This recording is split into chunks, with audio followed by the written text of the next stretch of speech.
नमस्कार मित्रों, मैं आपका दोस्त आदित्य मिश्रा अपने चैनल शिक्षा संगम पर आप सभी का स्वागत करता हूं। जैसा कि हमने कहा था कि कल हम कोशिका के बारे में पढ़ेंगे और सबसे ज्यादा अगर कहीं से प्रश्न बनता है तो कोशिका से बनता है। कहां से बनता है बच्चों? कोशिका से। दो क्लासेस में हमने बेसिक बातें बहुत सारी सीख ली है जो पूरी बायोलॉजी का एक बेस तैयार करती हैं। वो सारी बातें हमने सीख लिया है कोशिका के अंतर्गत। क्लियर है यहाँ तक? अब हम कोशिका के पहले जो बेसिक चीजें होती है जो पूरी बायोलॉजी में बहुत ज्यादा टर्मिनोलॉजी यूज होती है उन शब्दों को हम सीख चुके हैं। अब हमें कोशिका के बारे में पढ़ना है। तो अगर पूछा जाए, देखो कुछ क्वेश्चन बनते हैं।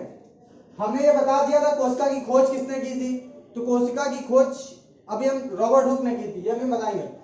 कोशिका से पहले हमने जीव विज्ञान, जंतु विज्ञान के जनक जीव विज्ञान शब्द का सबसे पहले प्रयोग किसने किया? लैमार्क ट्रेवेनस के द्वारा। सारी बातें हमने बता दी थी। आज हम कोशिका के बारे में बात करने जा रहे हैं। समझिएगा, कोशिका सबसे पहले हम देख लेते हैं क्या होती है। ठीक है, तो कोशिका क्या होती है बच्चों? देखो, कोशिका का आकार कुछ भी हो सकता है। अब जैसे हम सहवाल पढ़ते हैं, क्या पढ़ते हैं बच्चों? सहवाल। तो जैसे हम सहवाल पढ़ते हैं तो सहवालों में क्या होती है? अलग अलग आकार की कोशिका होती है। जीवाणुओं में अलग अलग प्रकार की कोशिका होती है ना? गोलाकार, दंडाकार, छड़ाकार, तो इस प्रकार की बहुत सारी प्रकार की कोशिकाएं होती हैं। हम ये पादप कोशिका के बारे में पढ़ने जा रहे हैं। यहां तक बच्चों को सारी बातें क्लियर हो गई। आज हम पादप कोशिका के बारे में जब पढ़ेंगे तो इसको क्लियर करने के लिए हम इसे 5 लेयर बना रहे हैं। इसमें आपको बहुत अच्छा समझ में आएगा। देखिए क्या होता है कि ये देखिए,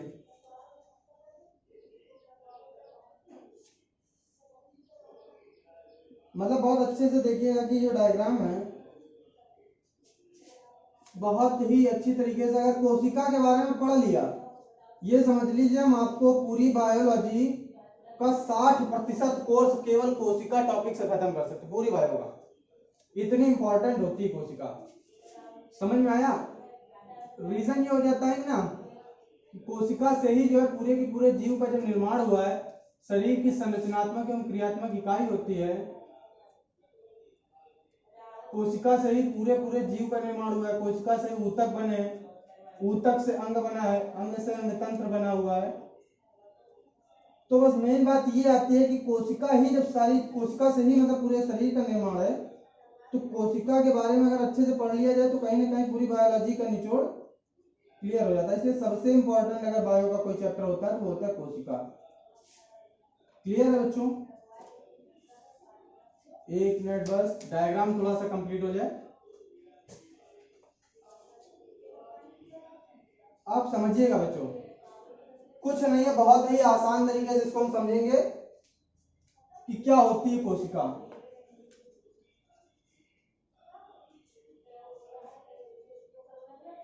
हम इसमें देखिए 5 लेयर समथिंग तैयार कर रहे हैं। अब इसको हम यहां से,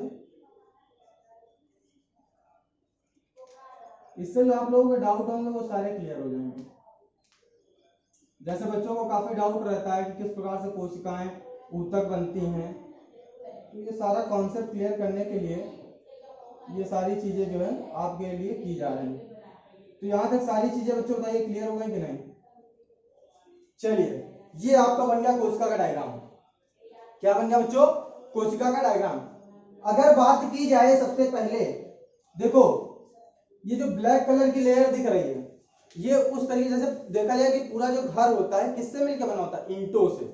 तो अगर पूछा जाए ईंट क्या है, तो घर की एक इकाई है। घर को बनाने के लिए जो संरचनात्मक इकाई है वो क्या है? हमारी ईंट है। तो उसी प्रकार से जो कोशिका होती है, तो दो कोशिकाएं भी आपस में क्या होती है? जुड़ी होती है। ठीक है, अब जुड़ी होती है तो क्या होता है? पौधे में जो ये नीली वाली ने जो लेयर बनाई है इसको कहते हैं कोशिका भित्ति। क्या कहते हैं बच्चों? कोशिका भित्ति। अगर पौधों की बात करें तो कोशिका भित्ति होगी। तो ये नीली वाली जो दोनों लेयर हैं ये कोशिका भित्ति कहलाएंगे। अगर हम रेड वाली की बात करेंगे तो इसको कहेंगे कोशिका झिल्ली। कोशिका झिल्ली, कोशिका झिल्ली। क्वेश्चन ये पूछा जाता है कि पादपों की जो कोशिका भित्ति होती है ये किसकी बनी होती है, किसकी बनी होती है? तो ये सेल्यूलोज की बनी होती है। किसकी बनी होती है बच्चों? सेल्यूलोज।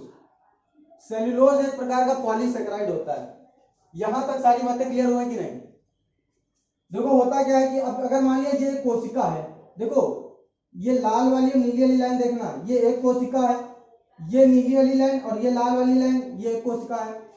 तो इस वाली दूसरी वाली कोशिका की कोशिका भित्ति ये वाली लाइन हो गई नीली वाली, और जो ये वाली कोशिका है इसकी कोशिका भित्ति ये वाली हो गई। ठीक है, अब इसकी कोशिका भित्ति तो इसके अंदर एक कोशिका झिल्ली होगी, सेल मेम्ब्रेन होगी। तो कहने का मतलब ये कि ये क्या होती है, सेल ऐसे आपस में एक दूसरे जुड़ी होती है, ये देखो। ठीक है, ऐसे कई सारी सेल्स आपस में जुड़ जाती हैं, यहां पर भी ऐसा करके जुड़ जाती हैं, तो क्या बन जाता है? ऊतक। क्या बन जाता है बच्चों? ऊतक। तो बताइए आपको लेयर समझ में आ गई कि नहीं अच्छी तरीके से? और ये क्या होती है आपस में, ये देखो लेयर, ये जो ब्लैक वाली है ये क्या कर रही है? आपस में जोड़ने का काम कर रही है दो कोशिकाओं को। यहां तक क्लियर हो गई सारी बातें? अब इसके बाद में देखिए बहुत आसानी से हम सारी चीजों को समझ लेंगे। बीच में इसमें क्या होता है? न्यूक्लियस होता है। क्या होता है? बीच में न्यूक्लियस होता है, और ये होता है हमारा अंतःप्रदव्य जालिका।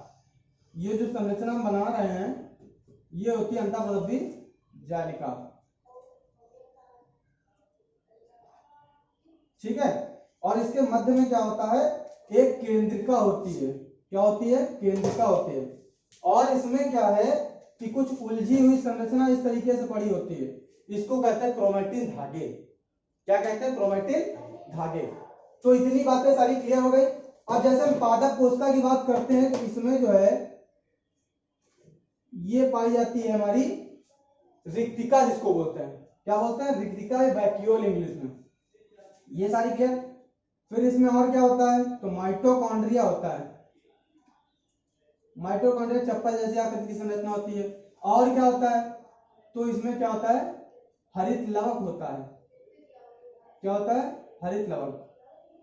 भाई पौधों में हरित लवक बहुत इंपॉर्टेंट चीज है, तो हरित लवक होता है। ये बात क्लियर हो गई।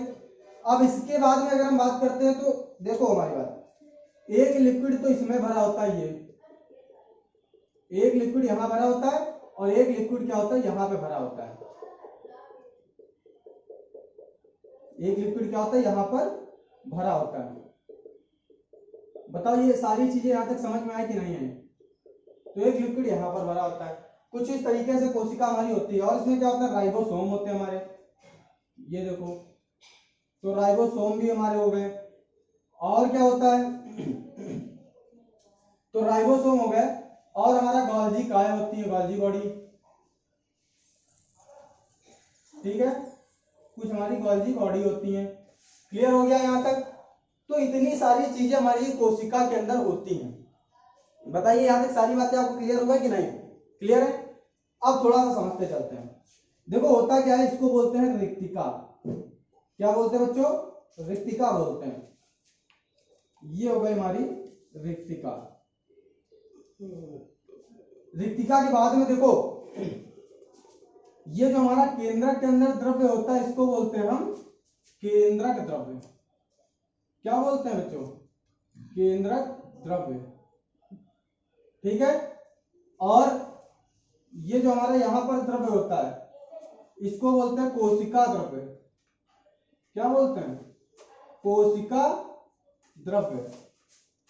मतलब जो कोशिका झिल्ली और न्यूक्लियस मतलब केंद्रक के मध्य में जो द्रव होता है उसको बोलते हैं कोशिका द्रव्य।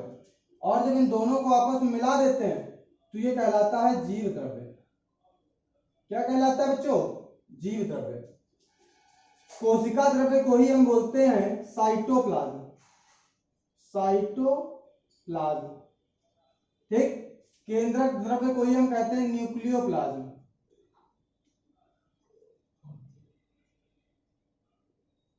और जीव द्रव्य जो होता है ये हमारा कहलाता है प्रोटोप्लाज्म।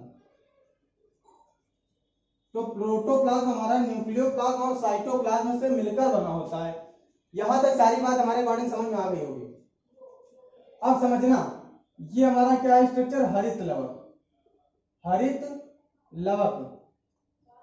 आज हम ये डिस्कस कर रहे हैं कि कोशिका में कौन कौन से कोशिकांग पाए जाते हैं, और इसमें से जो मोस्ट इंपॉर्टेंट है, जिनसे जिनसे क्वेश्चन बनते हैं, वो सारी चीजें उठा के अभी बाद में पढ़ेंगे। कोशिका क्या होती है पहले इसके बारे में जान लेते हैं थोड़ा सा। तो वो चीज बता रहे हैं, ये होती है रिक्तिका।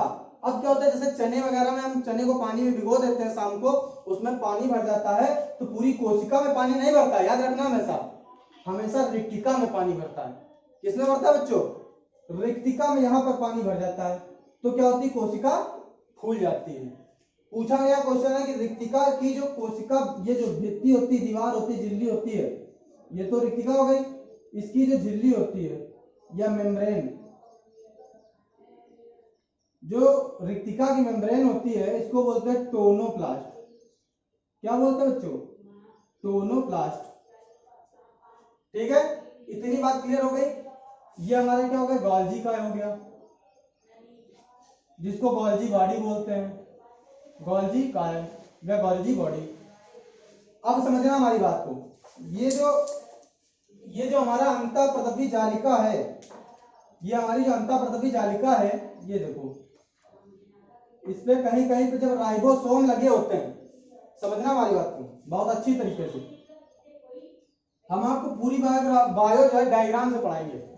अब ये जो इसमें क्या लगे हुए देखो, ये क्या हमारा अंतःप्रदवी जालिका, अंतःप्रदवी जालिका, इसी को इंग्लिश में बोलते हैं एंडोप्लाज्मिक रेटिकुलम, ER। अब ये एंडोप्लाज्मिक रेटिकुलम बोलते हैं इसको, ठीक है। ये भी होती है दो प्रकार की। कितने प्रकार की? दो प्रकार की। पहली होती है चिकनी, चिकनी अंतःप्रदवी जालिका, चिकनी ER, अंतःप्रदवी जालिका। दूसरी होती है खुरदुरी, खुरदुरी। तो खुरदुरी होती है, तो ये चिकनी जो होती है, ये क्यों होती है? जहां पर राइबोसोम पाए जाएंगे, जहां पर अंतःप्रदवी जालिका में राइबोसोम पाए जाएंगे, तो वो हमारी क्या होगी? खुरदुरी। तो इसका मतलब है कि खुरदुरी कब होगी? जब राइबोसोम होंगे। क्या होंगे बच्चों? राइबोसोम। इतनी बात समझ में आ गई कि नहीं? राइबोसोम को जो है प्रोटीन की फैक्ट्री का, मतलब प्रोटीन का निर्माण होने में बहुत ज्यादा सहायक होते हैं राइबोसोम। जब हम राइबोसोम पढ़ाएंगे तब बताएंगे। इतनी बात समझ में आ गई कि नहीं? ये देखिए होता है हमारा माइटोकॉन्ड्रिया। क्या होता है हमारा? माइटोकॉन्ड्रिया। अगर पूछा जाए माइटोकॉन्ड्रिया की खोज किसने की थी, देखा सबसे पहले किसने था? सबसे पहले देखा किसने था? तो कोलिकर ने देखा था। किसने देखा था? कोलिकर ने। अब जब देख लिया तो उनको ये नहीं पता था कि ये जो है माइटोकॉन्ड्रिया है। तो एक भाई साहब आते हैं हमारे अल्टमान, और अल्टमान भाई साहब आते हैं और क्या कहते हैं कि ये जो माइटोकॉन्ड्रिया है, जो माइटोकॉन्ड्रिया है, इसको बायोप्लास्ट कह दिया। इसको क्या नाम दिया? इन्होंने कहा कि कोलिकर भाई साहब, जो आपने देखा है ना माइटोकॉन्ड्रिया, है ना, कोशिका का पावर हाउस, वो दरअसल क्या है कि इन्होंने क्या किया कि, एक मिनट, तो ये बात क्लियर हो गई कि नहीं कि सबसे पहले इसको देखा किसने? कोलिकर ने। बायोप्लास्ट का नाम किसने दिया? अल्टमान ने। और अगर पूछा जाए माइटोकॉन्ड्रिया की खोज किसने की, तो सी वेंडर ने। और ज्यादातर जो इंपॉर्टेंट है वो सी वेंडर आएगा, सी वेंडर और अल्टमान। ठीक है, अगर पूछा जाए कोशिका की, मतलब माइटोकॉन्ड्रिया नाम किसने दिया माइटोकॉन्ड्रिया को, या माइटोकॉन्ड्रिया नाम किसने दिया, या माइटोकॉन्ड्रिया की खोज किसने की, तो सी वेंडर। सी वेंडर इसमें इंपॉर्टेंट है। हरित लवक की पूछा जाए किसने खोज की, तो सिम्पर नामक वैज्ञानिक ने किया। यहाँ पर सिम्पर, संरचना इसकी सिंपल होती है, ऐसे भी याद कर सकते हो। ये क्या होता है हमारा? केंद्रिका। ये क्या हमारा? केंद्रिका है। आज पेन बहुत गिर रहा है। ये क्या हमारी है? केंद्रिका। केंद्रिका होती है, और इसमें क्या होता है, ये जो उलझी हुई संरचना पड़ी, इसको बोलते हैं क्रोमैटिन थ्रेड, क्रोमैटिन धागे। क्या बोलते हैं बच्चों? क्रोमैटिन धागे। अब ये जो क्रोमैटिन धागे हैं, क्या है? क्रोमैटिन धागे। अगर हमें पूरे एक मनुष्य के शरीर से सारे क्रोमैटिन धागे निकाले तो पृथ्वी और सूर्य को 100 बार लपेट सकते हैं। इतनी छोटी संरचना होती है। कितनी छोटी संरचना होती है आप समझिएगा। अगर हम एक मनुष्य के शरीर से, स्वस्थ मनुष्य के शरीर से सारे क्रोमैटिन धागे निकाल ले हर एक कोशिका से, तो पृथ्वी और सूर्य को 100 बार लपेट सकते हैं। इतनी बड़ी पावर हमारे शरीर के अंदर होती है, फिर भी हम लोग अपने आप को हल्के में लेते हैं। तो ऐसा कुछ नहीं है। अब ये जो क्रोमैटिन धागे होते हैं, अभी क्या होता है, छोटे छोटे पार्ट्स में टूट जाते हैं। तो जब ये टूट जाते हैं, कुछ इस तरीके से स्ट्रक्चर इनका बन जाता है, ये, ठीक है। तो जब इस तरीके से इनका स्ट्रक्चर बन जाता है, तो अब ये कहलाने लगते हैं गुणसूत्र। क्या कहलाने लगते हैं? गुणसूत्र। क्या कहलाने लगते हैं? गुणसूत्र। और इन्हीं गुणसूत्र के अंदर ये जो संरचना आपको दिख रही है, इन्हीं में होता है डीएनए या आरएनए। इसी को कहते हैं न्यूक्लिक अम्ल, मतलब न्यूक्लिक एसिड होता है, ठीक है, न्यूक्लिक एसिड। ये हमारी बॉडी का सबसे इंपॉर्टेंट पार्ट होता है। हमारे माता पिता के कैरेक्टर जो है हमारे अंदर आते हैं, कैसे आते हैं? इसी गुणसूत्र के अंदर जो डीएनए होता है, इसमें होता है। अब जब डीएनए पढ़ाएंगे तब बताएंगे कि डीएनए की खोज वाटसन ने की थी, सबसे पहले जो मॉडल दिया था, खोज जो फ्रैंकलिन नामक वैज्ञानिक ने की थी। सारी बातें आपको एकदम अच्छे से क्लियर करेंगे। तो आज ये हमारा कोशिका के बारे में जो छोटी छोटी थी ये बातें हो गई। कोशिका का अध्ययन क्या कहलाता है, पूछा गया कई बार। तो कोशिका का अध्ययन क्या कहलाता है हमारा? साइटोलॉजी। कोशिका का अध्ययन, कोशिका का अध्ययन हमारा क्या कहलाता है? तो साइटोलॉजी। क्या कहलाता है? तो साइटोलॉजी। क्लियर हो गया? अगर पूछा जाए कोशिका की खोज किसने की, कोशिका की खोज किसने की, देखो क्वेश्चन ये पूछा जाता है कि कोशिका की खोज सबसे पहले किसने की? कोशिका की खोज, कोशिका की खोज तो रॉबर्ट हुक नामक वैज्ञानिक ने की थी। किसने की थी? Robert Hooke. Most important question है। कोशिका की खोज रॉबर्ट हुक नामक वैज्ञानिक ने की थी। लेकिन अगर पूछ लिया जाए जीवित कोशिका की सबसे पहले खोज किसने की? जीवित कोशिका की, जीवित कोशिका की खोज तो एंटोनी वॉन लीवेनहॉक ने किया था। किसने किया था बच्चों? Antony von Leeuwenhoek, Leeuwenhoek. तो क्वेश्चन को अच्छे से पढ़ लेना। अगर पूछा जाए जीवित कोशिका की सबसे पहले खोज किसने की थी, तो एंटोनी वॉन लीवेनहॉक ने।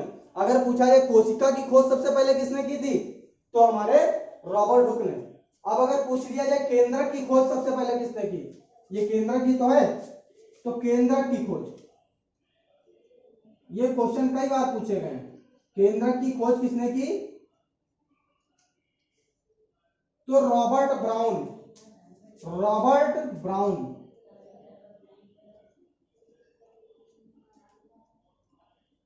तो रॉबर्ट ब्राउन ने सबसे पहले केंद्रक की खोज की। देखो रॉबर्ट इसमें भी, रॉबर्ट इसमें भी। जब हुक है तो नाम छोटा, नाम छोटा है, कोशिका होती बड़ी। तो जब नाम छोटा हो तो इनका काम बड़ा है, कोशिका की खोज की। और ब्राउन देखो नाम बड़ा है, 3 अक्षर का है, तो इन्होंने किसका नाम बड़ा, काम छोटा, तो मतलब केंद्रक की खोज की। तो इस तरीके से थोड़ा सा याद कर सकते हैं। जीवित कोशिका की खोज अगर पूछा जाए किसने की थी, तो एंटोनी वॉन लीवेनहॉक ने किया था। यहां तक बताओ सारी बातें आपको क्लियर हो गई कि नहीं कोशिका के बारे में? अगर पूछा जाए कोशिका सिद्धांत का प्रतिपादन किसने किया, मोस्ट इंपॉर्टेंट क्वेश्चन है ये। 1 लाइनर में जितने भी क्वेश्चन लिखा रहा हूं बहुत ज्यादा इंपॉर्टेंट है। कोशिका सिद्धांत, कोशिका सिद्धांत किसने दिया, तो स्लाइडेन एवं स्वान ने दिया। स्लाइडेन एवं स्वान, स्लाइडेन एवं स्वान, स्लाइडेन एवं स्वान ने सबसे पहले क्या दिया, कोशिका सिद्धांत का प्रतिपादन किया। और इन्होंने ये बताने में अक्षम रहे कि किस प्रकार से ये कोशिका जो है, पुरानी कोशिका जो होती है उससे एक नई कोशिका कैसे बन जाती है, ये इस चीज को नहीं बता पाए। लेकिन ये जितने भी प्रश्न हैं ये सब मोस्ट इंपॉर्टेंट है। कोशिका सिद्धांत किसने दिया, कोशिका की खोज किसने की, जीवित कोशिका की खोज किसने की, केंद्रक की खोज किसने की, ठीक है। अब अंडापृथक की जालिका में खुरदुरी क्यों होती, क्योंकि इसमें राइबोसोम होते हैं। सारे प्रश्न जो है इंपॉर्टेंट है। अगर राइबोसोम की बात करते हैं, देखो यहाँ पे राइबोसोम भी तुम्हारे लगे हुए हैं, क्या है, राइबोसोम। तो देख लेते हैं जरा सा, जैसे ये राइबोसोम है हमारा, तो राइबोसोम में हमारे कितने प्रकार के होते हैं, राइबोसोम में हमारे क्या होते हैं, 2 प्रकार के होते हैं। एक होता है 70S प्रकार का, एक होता है 80S प्रकार का। जो हमारी जो कोशिकाएं होती है 2 प्रकार की होती हैं, प्रोकैरियोटिक कोशिका, यूकैरियोटिक कोशिका। प्रोकैरियोटिक होती है, ये सारी बातें कल बताएंगे। प्रोकैरियोटिक कोशिका क्या होती है इसके बारे में कल बताएंगे। यूकैरियोटिक कोशिका क्या होती है कल बताएंगे।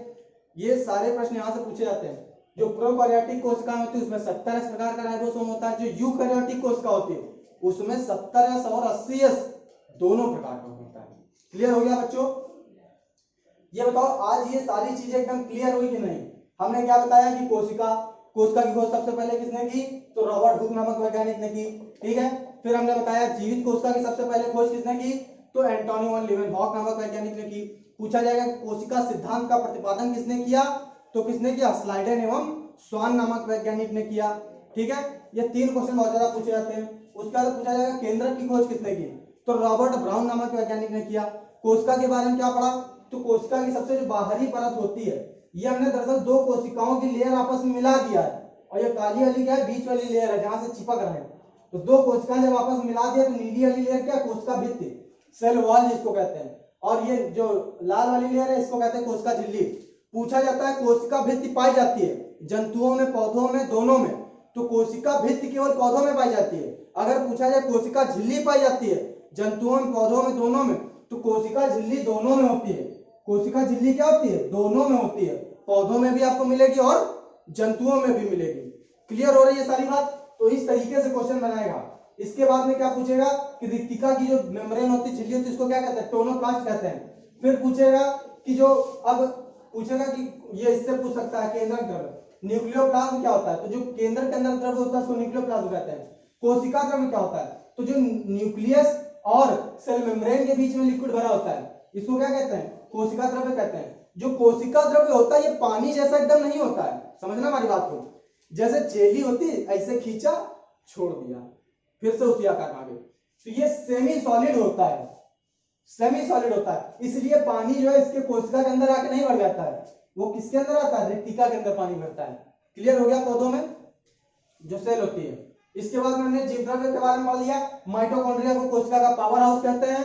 ये सारी बातें हम इसमें माइटोकॉन्ड्रिया के बारे में बताएंगे, आपको पढ़ाएंगे अलग से। हरित लवक के बारे में आपको पढ़ाएंगे अलग से क्योंकि इससे क्वेश्चन बनते हैं। डीएनए के बारे में आपको पढ़ाएंगे अलग से। कहां गया, ये रहा, यहां से इंपॉर्टेंट क्वेश्चन है बनते हैं, और ये सारी जिनकी खोज किसने की थी सारी चीजें आपको हम पढ़ा देंगे।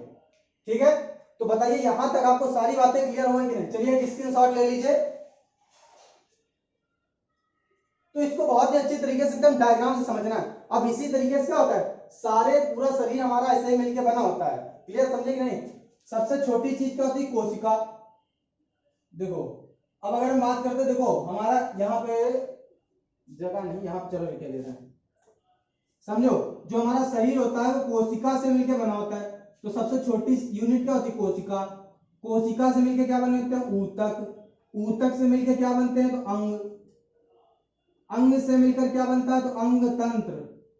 अंग तंत्र, और अंग तंत्र से मिलकर हमारा क्या मिलता है, तो शरीर। क्लियर हो गया कि नहीं? तो इतनी चीजें थी हमने पढ़ा। ऊतक से बन गया अंग। अंग जैसे क्या हो गया हमारा, मुख गुहा हो गया, ग्रसनी हो गई, अमाशय हो गया, ये सब अंग हो गए। और जब ये सारे अंग आपस में मिल गए तो पाचन तंत्र बन गया। और जब कई सारे तंत्र मिल गए, पाचन तंत्र, श्वसन तंत्र, उत्सर्जन तंत्र, कंकाल तंत्र, तो ये हमारे किसका निर्माण कर ले गए, शरीर का।